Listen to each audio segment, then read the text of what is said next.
trazer algo do Senhor às vossas vidas. Eu quero agradecer também, em especial, a vida do nosso amigo, pastor Itamar Vicentino. Eu sempre digo, quando eu crescer, eu quero ser igual a ele. Deus abençoe a todos. Eu quero trazer uma palavra ao teu coração sobre casamento, sobre casais. Houve um contratempo, né? Todos aqui sabem, mas isso não vai impedir as bênçãos do Senhor de ser derramado sobre as nossas vidas. Amém? Amém. Você trouxe a tua Bíblia? Amém. Abra ela em Gênesis. Eu quero basear o meu texto em Gênesis capítulo 2, versículo 24. Graças a Deus.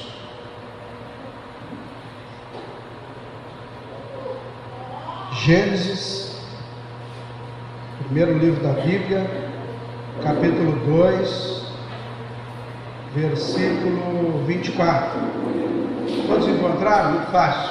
Primeiro livro da Bíblia. Diz assim a palavra do Senhor: portanto, deixará o varão, o seu pai, e a sua mãe, e unir-se-á ou apegar-se-á a sua mulher, e serão ambos uma só carne. Amém? Feche os teus olhos, eu quero orar. Senhor, eterno, bendito Deus, Senhor, no nome do Senhor Jesus Cristo, aqui na tua presença eu te louvo, eu lhe agradeço por cada vida, por cada casal. Pai, que o Senhor me use como teu instrumento aqui neste lugar para o louvor e a glória do teu nome. Pai, eu bem sei que aqui tem vidas edificadas porque existe um exercício pastoral muito bem feito, Senhor, mas que essas palavras que aqui vou ministrar, eu bem sei que elas não se renovam. As palavras do Senhor já é nova. O que vai se renovar aqui é as nossas vidas. Por isso eu lhe peço, meu Deus, ministra sobre cada um, fala com cada um, que neste encontro, que as pessoas possam sair daqui edificadas para o louvor e a glória do teu nome. A tua palavra diz que os jovens se cansam, os mancebos certamente caem, mas nós que esperamos do Senhor não, teremos as nossas forças renovadas. Precisamos, Senhor, do teu renovo, por isso aqui estamos, Senhor, para aprender cada vez mais contigo. A tua palavra diz que ela é viva, ela é eficaz, ela é mais poderosa, ela vai além da medicina, ela vai além da psicologia, a psicanálise, ela é a palavra de Deus. E aqui estamos, ó Senhor, para ministrar a tua palavra, e sabemos que através dela, Senhor, o Senhor nos garantiu nos dar vida, nos alimentar, nos curar. Seja esse bálsamo esta noite, para o louvor e a glória do teu nome eu oro e lhe agradeço em nome de Jesus Cristo. Amém e graças a Deus. Amados, esse assunto hoje em dia é muito interessante. Pastor, por que hoje em dia? Porque há muito tempo a igreja, não todas, as denominações, deixaram um pouco esse assunto de lado.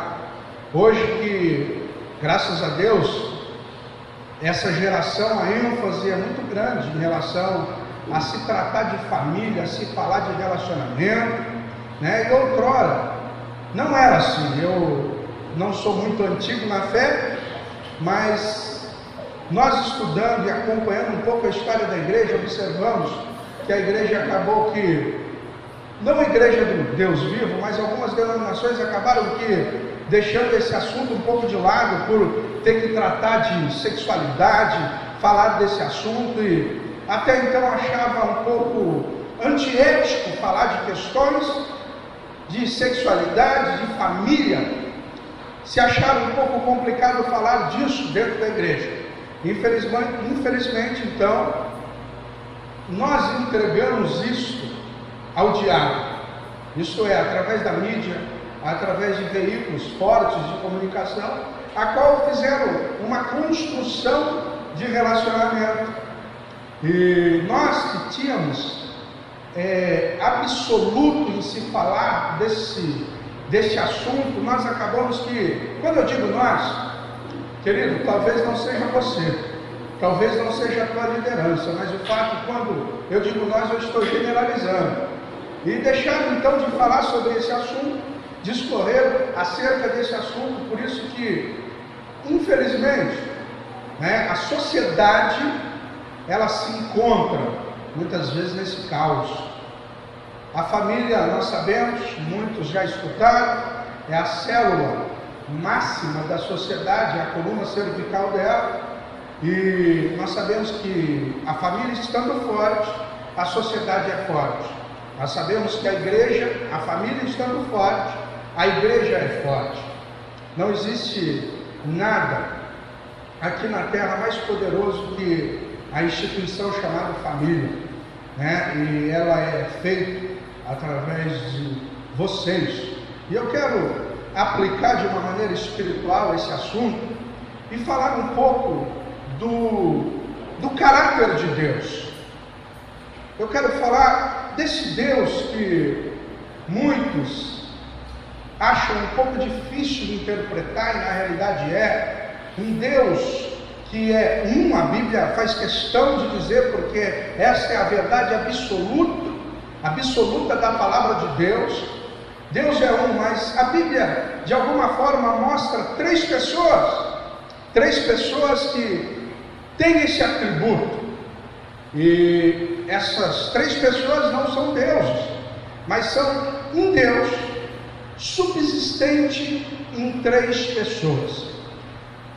Elas são Deus em essência, em atributo, mas com ministérios e funcionalidades diferentes. Como assim, pastor? Por exemplo, Deus criou, Jesus Cristo trouxe a redenção, e o Espírito Santo está aqui para nos santificar. Amados, mas embora Deus criou, Cristo estava presente, o Espírito Santo também, de maneira que não podemos dizer que são três deuses, mas um Deus subsistente em três pessoas. E como é a palavra a qual eu li, que a Bíblia diz que seremos uma só carne, com funções diferentes. Esse é o relacionamento. Se você observar, a sua esposa é completamente diferente de você, homem.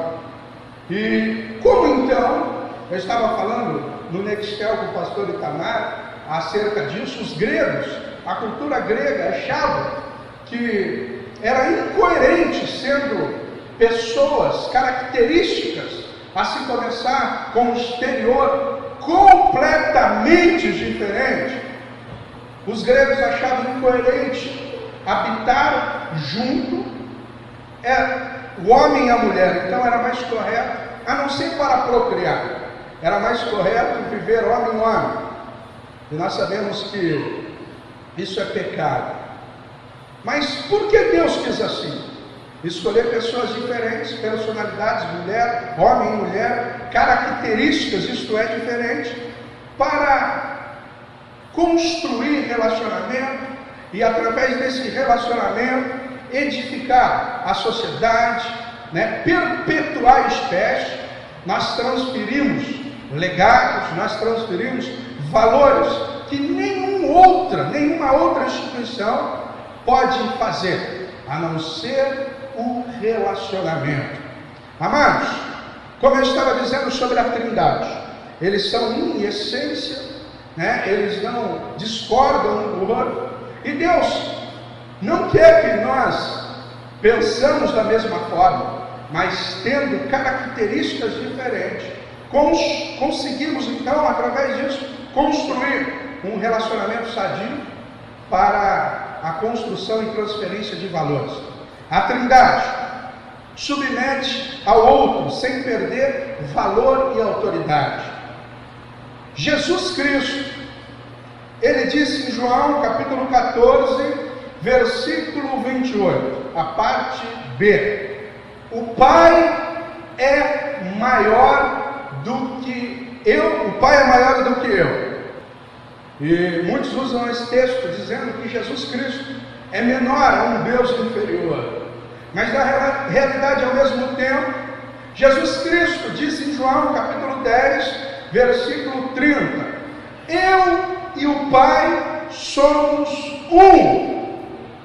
Amados, quando ele está dizendo que o Pai é maior que ele não está perdendo o teu valor de autoridade. E muitas vezes no relacionamento, eu acho que aqui na ceia não acontece isso, acontece lá na minha igreja. É difícil a mulher se submeter à autoridade a qual ela foi incumbida.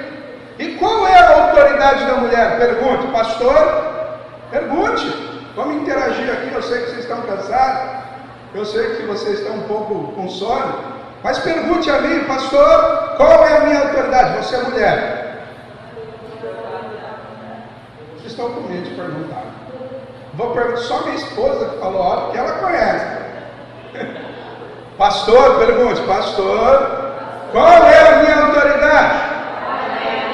A sua autoridade, guerreira do Senhor, é ser submissa. Será que você, varão, pode dar uma glória a Deus? Amados, mas na realidade, quando eu reparo na carinha de vocês, no rostinho de vocês, varões, que isso é um pouco chato, né? É um pouco difícil de aceitar. Porque muitas vezes, só para que você tenha ideia, hoje nós vivemos num país, e praticamente o mundo todo vive num sistema de governo, num sistema operacional, que é a democracia. O que significa democracia? Demo não é demônio não, é povo do grego. Cracia é governo, governado pelo povo. Então, na realidade, teoricamente, o Brasil é governado por nós, através de parlamentos, presidencialismo, e por aí vai. E muitas vezes trazemos essa cultura ocidental para dentro da igreja.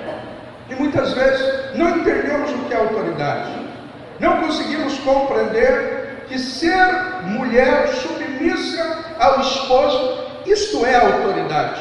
Isso não está dizendo que a mulher é inferior ao homem. Pelo contrário, o cristianismo, meu querido, minha querida, é a única, se eu posso classificar como religião, é a única religião que traz à mulher o valor que ela nunca deveria ter perdido. Se você estudar os anais da história, todas as religiões, todas as culturas colocaram a mulher numa posição de inferioridade.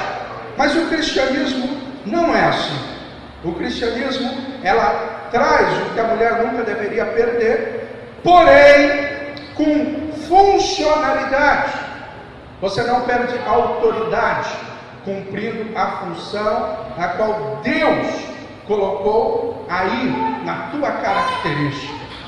Amados, o que é autoridade? Se eu perguntar para vocês o que é autoridade, cada um vai ter a sua, né? Nós geralmente professamos o que aprendemos com os nossos pais, depois na escola, depois na sociedade no geral. Então nós fomos aculturados com algo, de repente, graças a Deus, nós agora somos nova criatura, porém, nós viemos de uma sociedade que minha avó dizia, uma vez que eu estava cozinhando para minha esposa, faz muito tempo que eu não faço isso, mas eu tinha mais tempo também, né? E a minha avó, ela puxou praticamente a colher da minha mão, dizendo que eu não poderia cozinhar para minha esposa. Isso era uma aberração, era uma loucura, eu não poderia acostumá-la desta maneira. Querido, então muitas vezes fomos criados assim, mas nós precisamos aprender dentro do cristianismo, dentro do que a Bíblia, que é a verdade máxima, não só do cristianismo, mas do mundo. As verdades estão expressas aqui na Bíblia e ela, de maneira explícita, mostra isso. E eu quero discorrer sobre esse assunto para falar das suas características como homem e mulher e do que é autoridade e a autoridade que você exerce no seu relacionamento. E se você fizer de maneira diferente, se você fizer da maneira como você foi criado, de repente você foi criado num lar cristão, você foi ensinado, educado, amém. Mas muitos, como foi o meu caso, não. minha avó ensinou, o meu pai me ensinou. Meu pai não era cristão, me ensinou que eu deveria ter várias mulheres.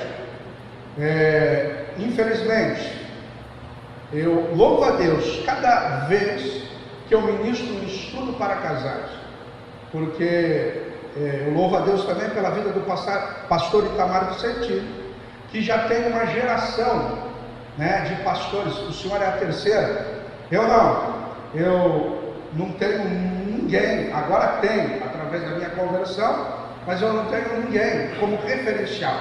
Os meus pais se separaram muito cedo. Eu apenas tinha 12 anos, eu sofri com isso. Veio as consequências disso. Eu não tive nenhum referencial do que é, embora meu pai seja a pessoa mais honesta, mais íntegra que eu já conheci, mas ele não transferiu valores necessários. E eu louvo a Deus por o Senhor Jesus um dia ter me resgatado e me elevado a lugares que eu nunca chegaria. E dentro disso eu já digo, sabe o que serve a unção na sua vida? Pelo menos para 3 coisas: ser o que você nunca seria, ter o que você nunca teria e saber o que você nunca saberia. Esse é o nosso Cristo, esse é o nosso Senhor Jesus. E Jesus hoje, através da minha vida, está dizendo a vocês o que é autoridade. A autoridade é um legítimo poder de comando e ação. A autoridade é a base de qualquer tipo de organização hierarquizada. Sabendo então que toda instituição praticamente na Terra, pode haver exceções, mas o fato é que toda instituição, para que ela flua, ela tem que estar baseada em hierarquias. O princípio de autoridade, para que ele serve, pastor? Embora estamos falando de relacionamentos, casamento, casais, eu gosto muito de uma palavra que está em Efésios capítulo 4, versículo 11, dizendo que uns foram chamados a apóstolos, que é o caso do pastor Itamar, uns foram chamados a profetas, evangelistas, pastores e mestres. Para quê? Para que nós fomos chamados para isso? Para o aperfeiçoamento de quem? De vocês, da igreja, para que cheguemos à estatura do varão perfeito, à unidade da fé. E a autoridade, ela serve para isso. Querido, a autoridade, o princípio de autoridade estabelece a ordem de Deus. Eu estou falando um aspecto geral, para que possamos chegar ao que pretendemos nesta reunião. O princípio de autoridade, ele estabelece a ordem de Deus. Para quê? Para organizar, proteger e viabilizar o comando. A autoridade, ela serve para isso no relacionamento, para proteger pessoas, para cobrir pessoas de proteção, quer seja espiritual, física. E essas são as características do homem e da mulher dentro do relacionamento. Isso só se consegue com o princípio de autoridade. O princípio de autoridade é o agente mais importante de Deus. Para quê? Para manter você. O princípio de autoridade serve para manter valores, pessoas e coisas em ordem. Para que as coisas possam estar em ordem em nossa vida, precisamos se submeter ao princípio de autoridade. Não existe crescimento sadio. Diga aí, eu quero interagir com você. Não existe crescimento sadio sem organização. Não existe organização sem autoridade. Querido, isso, se não houver esses princípios, tudo é utopia. Se nós olharmos à luz da Bíblia, qual foi a pior época da história dos hebreus? O tempo de Juízes, a qual prevalecia a anarquia. A palavra anarquia do grego é contra anarquia, governo, isto é, contra governo. Cada um julgava ao teu bel prazer, fazia as coisas como achavam que deveriam ser feitas. Um estudo feito muito interessante, estudando os povos, sociedades, raças, religiões, etnias, e ao observar o relacionamento entre homem e mulher dentro desses estudos. Foram descobrir algumas pesquisas perguntando quem é a autoridade aqui no teu lar, como é submetida a autoridade, porque a autoridade é o homem e a mulher, mas como que é a funcionalidade dessa autoridade. Então disseram, uma semana é meu filho que manda, uma semana é meu esposo, uma semana e não tinha valores de autoridade. O interessante é que, a se descobrir isso, estudando esses povos, eles se autodestruíram, eles não existem mais. Então, o que perpetua a espécie não é só a sexualidade, não é só o sexo dentro do casamento que perpetua a espécie, mas é o princípio de autoridade. Isso é estudo sociológico. Querido, não existe então crescimento sadio se não houver autoridade. E o caos culmina quando pessoas se rebelam contra o princípio de autoridade. Por que eu falei sobre isso? Amados, porque estamos vivendo em um período, e a Bíblia diz em Lucas, capítulo 16, versículo 8, que os filhos das trevas são mais prudentes que os filhos da luz. E o fato é que hoje nós estamos vendo uma propagação incrível, é uma surpresa o crescimento do ativismo gay. E quando se pensamos sobre isso, realmente ficamos espantados. Esses dias eu fui pregar numa igreja, assembleia, e na porta tinha um casal homossexual se beijando. Amados, eles não só estavam em um relacionamento homoafetivo, mas eles estavam para humilhar, isto é, para de alguma forma escarnecer da tua fé. Mas por que isso acontece? Primeiro, o diabo, como Paulo disse em 2 Coríntios capítulo 2, verso 11, não desprezamos os teus ardios planos, não desprezamos os teus planos. Paulo ele disse o seguinte: olha, eu não te desprezo, eu não brinco com você, não tem brincadeira de chegar, eu vou pular, vou amassar, vou pisar, vou humilhar. Não, eu não desprezo.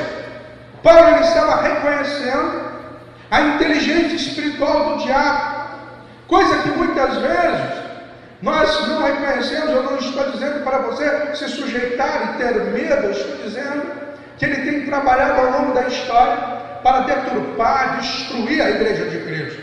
Mas diga assim, glória a Deus. Glória a Deus. Que existe uma palavra que está em Mateus capítulo 16, versículo 19, que as portas do inferno não prevalecerá contra a igreja de Cristo. Mas guerreiro, o fato é que ao longo da história, como chegou a este momento, esse ativismo, através da desconstrução da família.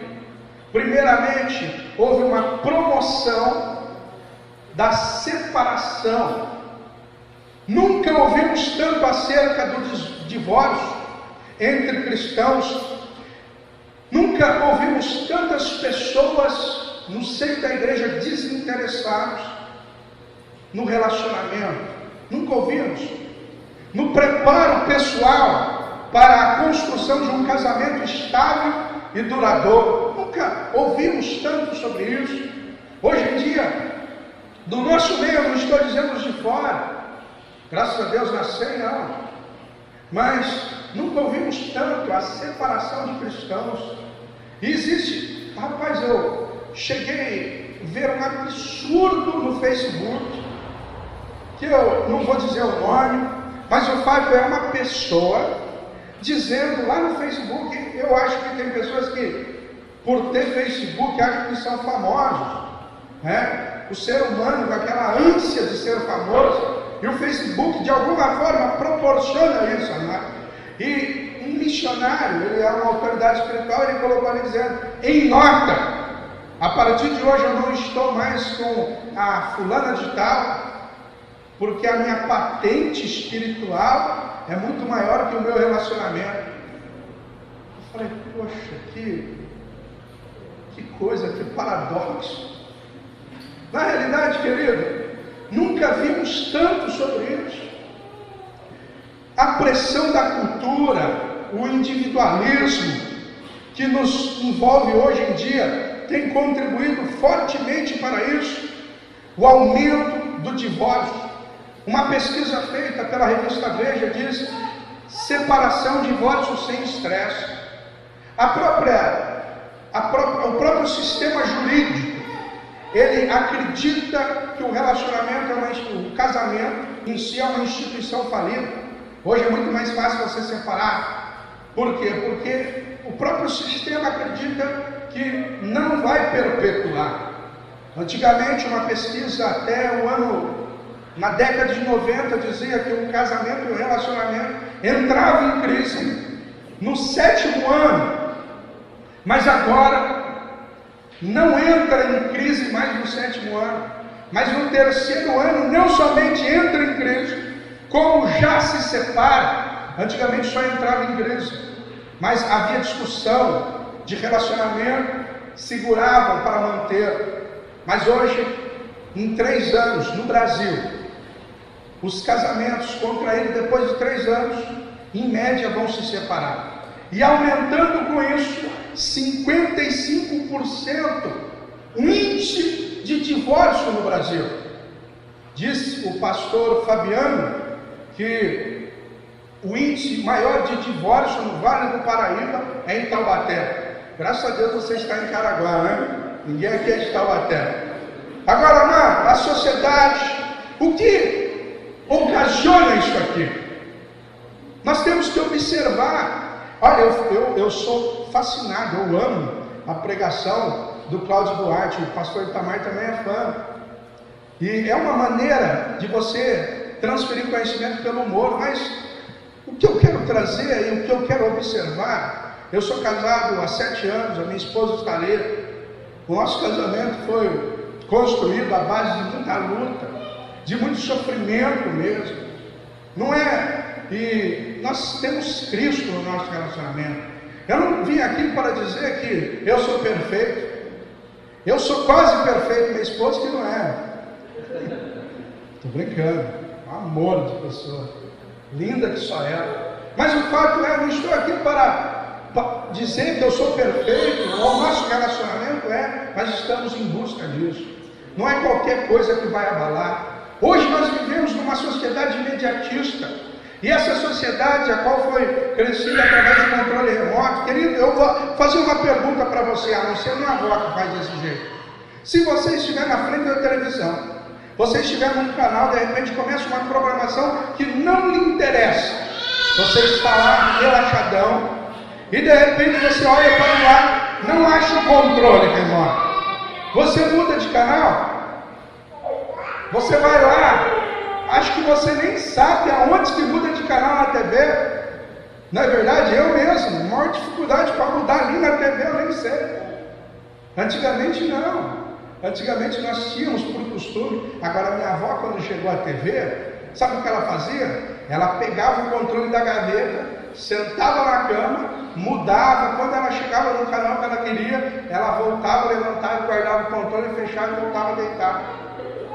Mas nós não. Eu lembro que minha avó me convidava para comer um frango assado. Querido, que luta era o frango, era 2 horas. Hoje em dia, em qualquer esquina você compra. Hoje em dia você sai daqui e liga para uma pizza, quase. Nós não jantamos mais, é hambúrguer. Nós fomos acostumados. Isso, eu não estou dizendo que é ruim. Não sou um radical, eu estou dizendo que nós estamos trazendo isso para coisas que não devemos. O nosso relacionamento não é construído desta forma. Não é construído dessa maneira. O relacionamento é um investimento. Nós temos que construir, e a base da construção disso é a longo prazo. E nós temos que lidar com algumas expectativas não correspondidas que essa relação possa causar. Nós não aprendemos a lidar com não. Nós temos que aprender a lidar com algumas expectativas que muitas vezes nosso cônjuge não vai suprir. Não é verdade?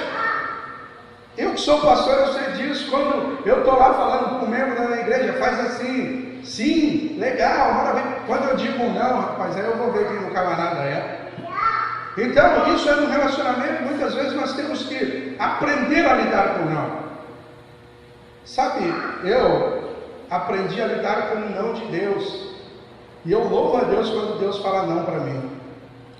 Em Portugal, a taxa de divórcio aumentou em 89%. Na Inglaterra, metade dos casamentos acabam com um ano. Querido, olha que dado terrível e triste para nós. E falando de Europa, a construção do Evangelho hoje se tornou cultura lá, mas eles eram protestantes, todos eles. A cada 33 segundos acontece um divórcio na União Europeia. Só nesse início de palestra, que já está acabando, já aconteceram mais de 20 divórcios. Embora não seja dia útil, estamos numa sexta-noite, mas só para que você entenda. Nos últimos 15 anos, e o que isso acarretou para as gerações futuras? Nos últimos 15 anos, cerca de 16 milhões de crianças foram afetadas pelo fim do casamento dos pais, causando um efeito devastador em nossa sociedade hoje em dia. Sabe, eu lido muito com a situação de drogas, né? Nós na nossa igreja trabalhamos, talvez não tão forte, devemos melhorar, mas o fato é que eu lido muito com isso, e eu fico orando a Deus, pedindo uma solução em relação a algo que tem devastado a sociedade, que é o crack. Amados, e se nós buscarmos a raiz disso aí, e eu falo isso com propriedade, se nós buscarmos a raiz disso aí, isso é decorrente da separação e da ruptura familiar. Eu digo isso porque aos 13 anos os meus pais se separou. Eu era uma pessoa inteligente, eu era uma pessoa rápida para lidar com as coisas, eu era motivado, mas eu não conseguia aceitar, e de alguma forma, como homem, meu pai dizia: você é macho, você é homem, você tem que lidar com isso. Mas lá dentro, aquilo começou a me destruir, até o ponto, 12 anos, na realidade tinha 11, 13 anos eu fui me viciar, álcool, cocaína e crack, fazendo tratamentos, inúmeros tratamentos, nenhum me recuperou, só o Senhor da glória, Jesus Cristo. Mas eu vim a descobrir que foi através da separação. E eu fico imaginando, eu estava escutando uma música, um louvor, sei lá se é louvor, mas é o Cuba, alguém já ouviu falar? Vocês mais jovens, eu que sou velhão, né? É mais da onda do pastor Itamar isso aí. Mas ao Cuba, alguém já escutou? Amém? Amém. Vocês já escutaram aquele louvor chamado Filhos? Não? Fala disso. Fala do pai que deixou a família e obteve outro relacionamento. Isso causa uma frustração, irmãos. Isso causa uma destruição. Isso causa um efeito devastador. Querido, eu não estou dizendo que só ele gerou isso, mas o fato é que as drogas, hoje, essa sociedade mais próxima à droga e se viciando, é decorrente disso. Nós temos que fazer alguma coisa. A coluna cervical da sociedade, como eu disse, é o casamento. Sem casamento, a sociedade sem relacionamento marital, a sociedade não transfere valores morais e éticos. Nenhum outro tipo de relacionamento pode transferir esses valores. Nenhum outro tipo de relacionamento pode perpetuar valores. Querido, se nós não fizermos isto, a sociedade vai se autodestruir. Isso é muito sério. Vocês aqui têm uma missão, através desse compromisso. Amém? Quem é casado aí? Dê a mão para sua esposa aí, se você estiver próximo. Se você não tiver, eu já sei que você já brigou. Estou brincando. Você aqui tem um compromisso, guerreiro, guerreira do Senhor. Você tem uma missão, através desse compromisso, levar valores à próxima geração, que nenhuma outra instituição na terra pode levar. Você tem a obrigação. Eu vou separar, qualquer coisinha, eu vou largar ou chutar o pau da barraca. Eu tenho um filho lindo, cadê ele? Está dormindo? Nunca vi um homem tão bonito como esse. E eu tenho mais 3 filhas lá em casa. E eu tenho essa obrigação como homem. Eu sempre digo, lá na minha igreja, quando eu era do mundão, eu falava, eu sou homem.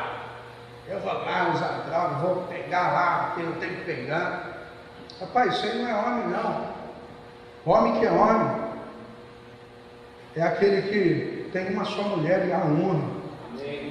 Sabe? Eu falo, rapaz, para ser macho de verdade, porque para seguir Cristo, rapaz, não pode ser borra-bortas não. Tem que ser homem de verdade, tem que ser varô de verdade, porque é muito mais fácil eu adulterar, é muito mais fácil eu usar droga, não estou fazendo apologia a isso, mas é muito mais fácil. Mas, querido, Jesus ele disse em Mateus capítulo 16, 24, que nós devemos seguir, nós devemos honrá-lo. E eu sempre digo lá na minha igreja, hoje em dia, com essa febre de pastores, sabe, itinerantes, inclusive itinerantes até em casa, né? E aí as pessoas dizem, nossa, esse camarada prega muito, nossa, esse prega muito. O que é pregar muito? O que é pregar muito? Rapaz, pregar muito está lá no conceito de 1 Timóteo capítulo 3, aquele que deseja o episcopado, excelente obra deseja, porém é necessário que esse homem seja hospitaleiro. Olha, não dado ao vinho, honre uma só mulher, tenha os teus filhos e a tua casa em sujeição. Como que ele vai governar a casa de Deus, sendo que ele não governa a tua casa? Isso é pregar muito. Não é só a pastores, mas é você com os teus atos, com a tua família, honrando ela. Isso é pregar muito. Não adianta nada eu falar bonito, não adianta nada eu saber a Bíblia de Gênesis, Apocalipse, se eu não honrar minha esposa. Querido, isso tem um efeito poderoso no mundo espiritual. Você destrói, repreende demônio através da tua unidade com a tua esposa. Nós aqui temos uma missão. Querido, eu quero encerrar, mas eu quero só passar algumas informações a você. Quando você promete amar alguém para sempre, está prometendo o seguinte: eu sei que nós dois hoje decidimos nos casar, e que vamos, e vocês que já casaram, amém, e que vamos viver até os 80 anos juntos. Sei que fatalmente encontrarei dezenas de mulheres mais bonitas e mais inteligentes que você. Olha para a tua esposa. Sei que fatalmente eu vou encontrar, exceto eu, porque minha esposa eu não encontrei ainda. Mas o fato é que nós vamos encontrar, que ao longo da minha vida, e que você também, mulher, encontrará dezenas de homens mais bonitos, mais inteligentes e mais fortes do que eu. Você sabia, varão, que pode acontecer? Querido, mas é justamente por isso que prometo amar você sempre e abrir mão desde já dessas dezenas de oportunidades conjugais que surgirão em meu futuro. Não quero ficar morrendo de ciúmes a cada vez que você converse com um homem sensual, nem ficar preocupado com o futuro do nosso relacionamento. Prometo amar você para sempre. Diga aí para a tua esposa, quero ver se é homem de verdade. Prometo amar você para sempre. Depois da tamanhos também. Glória a Deus. O objetivo do casamento não é escolher o melhor para o possível, mas construir o melhor relacionamento possível com quem você escolheu amar. Um dia vocês terão filho, ou já têm, e colocarão na cama e dirão a mesma frase, que irão amá-los para sempre. Não conheço pais que trocam os seus filhos. Os seus filhos têm filhos do vizinho que pode até ser melhor. Por exemplo, hoje, você vai ver, o meu filho vai ver que ele é bonito. Mas não é por causa disso que você vai trocar o meu filho com o seu. Você tem coragem? Seu filho às vezes não é tão bonitinho como o meu. Mas, cadê os filhos do pastor Itamar Vicentino? Mas o fato é, não é por causa disso, não é porque o outro lá da história tira notas melhores que o teu filho, toca violão melhor que o teu filho, não é por isso que você vai trocá-los. Não é por isso, não é por isso, não é por qualquer motivo, e não é por nenhum motivo que você vai substituir o seu cônjuge. Querido, nós temos diferenças, e eu poderia aqui citar várias, mas vai ficar para outra oportunidade. Mas numa carta, num texto aula que fala sobre o relacionamento, que está em Efésios 5:22, vós mulheres, sujeitai aos vossos maridos. A submissão do grego significa hipotasso, sujeitar por docilidade, porque você tem uma missão, e essa missão ele está incumbido de direcionar você a ela. Isso não quer dizer que você é inferior, porque dentro do cristianismo, como eu já disse em Gálatas, capítulo 3, versículo 28, não há mais judeu, não há mais grego, não há mais servo, não há mais livre, não há mais macho, não há mais fêmea, mas todos sois um em Cristo Jesus, com funcionalidades diferentes. Cada um tem uma missão, e para que nós possamos cooperar dentro do nosso relacionamento. E o interessante é que a autoridade do marido, como sacerdote do lar, está em Efésios capítulo 5, versículo 25. A igreja de pé em nome de Jesus.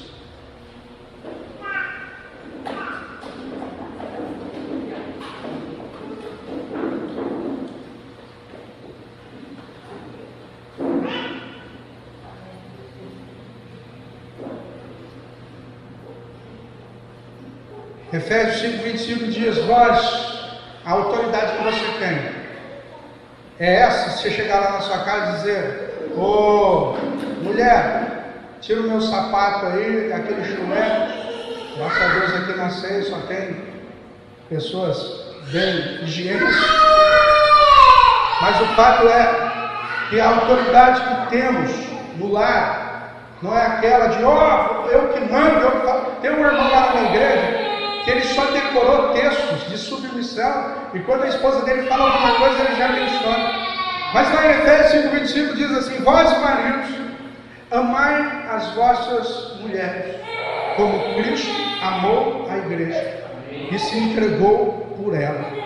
Amados, toda ação de autoridade minha sobre a minha esposa tem que estar vinculado ao amor, senão não é autoridade de Deus. Amados, por isso que Paulo deixa claro que toda ação de autoridade nossa tem que estar vinculado ao amor, senão não é autoridade.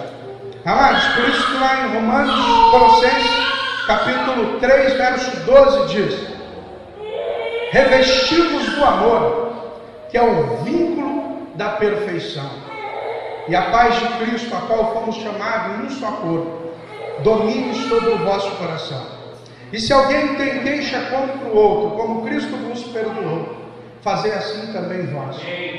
Querido, e tudo que fizermos dentro do relacionamento, sejam em princípios, em ordens, para que possamos transferir esses valores. Por isso que Cristo, quando Paulo disse em Efésios capítulo 5, versículo 32, dizendo: grande é este mistério, ele está dizendo: grande é este mistério. Paulo, ele traça um paralelo da igreja e do relacionamento, do casamento. Ele está dizendo: grande é esse mistério, porém, digo da igreja, mas não só da igreja, mas digo do casamento. Ele está dizendo que é um mistério lindo. Sabe por que é um mistério? A Trindade ainda é um mistério para alguns. E o relacionamento na terra, você, dê a mão para a tua esposa que eu quero orar e eu quero encerrar. Você nessa terra, vocês são representantes, você representa o Pai, o Filho e o Espírito Santo. Amados, e quando vocês estão unidos, vocês levam a representação da Santa Trindade para outras pessoas. Nós representamos isso. Nós estamos unidos por esses valores. E sabe o que eu aprendi? Você ama a sua esposa? Diga para ela: eu amo a minha esposa. Diga aí: eu te amo. O que é o amor? Alguém sabe me dizer? Amor é um sentimento? Amor é um sentimento? Sim. Eu aprendi, pastor, que o amor é um sentimento. Existe o amor eros, filos, pragma, platônico. Existe alguns tipos de amor, escala de valores de amor. E realmente é um sentimento. E deixa eu dizer algo para você: o meu amor acaba. O meu amor de sentimento pode acabar. Mas eu aprendi algo fantástico. O amor, eu aprendi um amor que não é sentimento. Eu aprendi que existe um amor que é uma pessoa. E o nome dela é Jesus Cristo. Amém. E quando eu permito que Ele exerça autoridade, o meu amor pode até muitas vezes se abalar, mas eu tenho Jesus Cristo, que é a fonte do amor. Amém. Eu quero orar. Feche os teus olhos. Senhor, grande Deus e eterno Pai, eu lhe agradeço por esses momentos, Senhor, a qual nós possamos aprender com o Senhor. Pai, virão outras palestras, e que a Tua presença seja real, que possamos sair daqui melhores. Eu bem sei que o Senhor não espera de nós perfeição, mas espera em nós progresso. E que nós hoje, Senhor, e ao findar desse seminário, desse retiro, que possamos sair melhores, Pai. Pai, que possamos melhorar nos nossos atos, lá aonde o pastor não vê, aonde a igreja não acompanha. Meu Deus, que possamos melhorar, Senhor.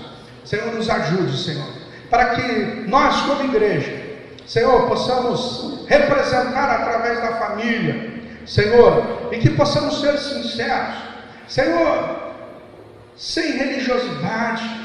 Senhor, nós não queremos mais viver disso, nós não queremos mais viver, Senhor, um relacionamento que na igreja está tudo bem, mas muitas vezes dentro do nosso lar está falido.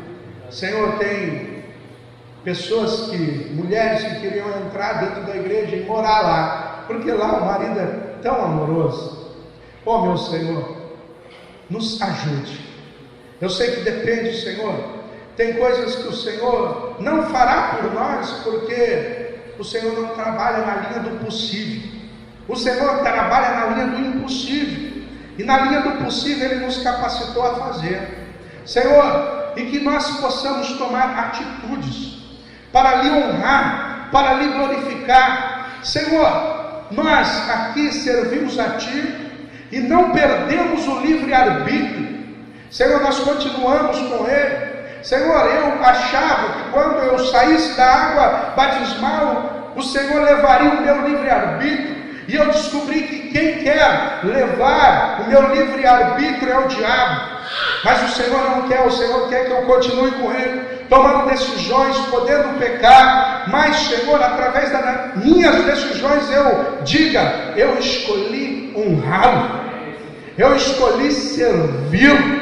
Senhor, não importa o que aconteça, Senhor, eu quero ser um pregador conhecido por honrar a minha família, e não pela eloquência do meu falar. Permita, Senhor, abençoe as vidas que aqui estão, resplandeça com a Tua glória, com o Teu amor, ser neles, Jesus. Eu lhe agradeço por esses momentos e abençoo a família, e nós declaramos neste lugar, como o salmista declarou: bendita é esta nação cujo o Deus é o Senhor. Toma esta nação nas Tuas mãos, toma as famílias deste Brasil nas Tuas mãos, para que possamos lhe glorificar. As portas do inferno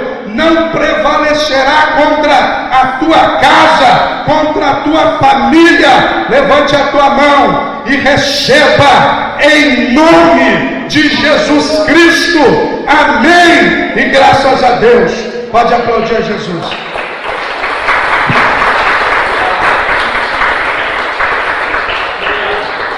Obrigado, Deus abençoe. Desculpe o horário, mas eu tenho a certeza que Deus falou ao teu coração.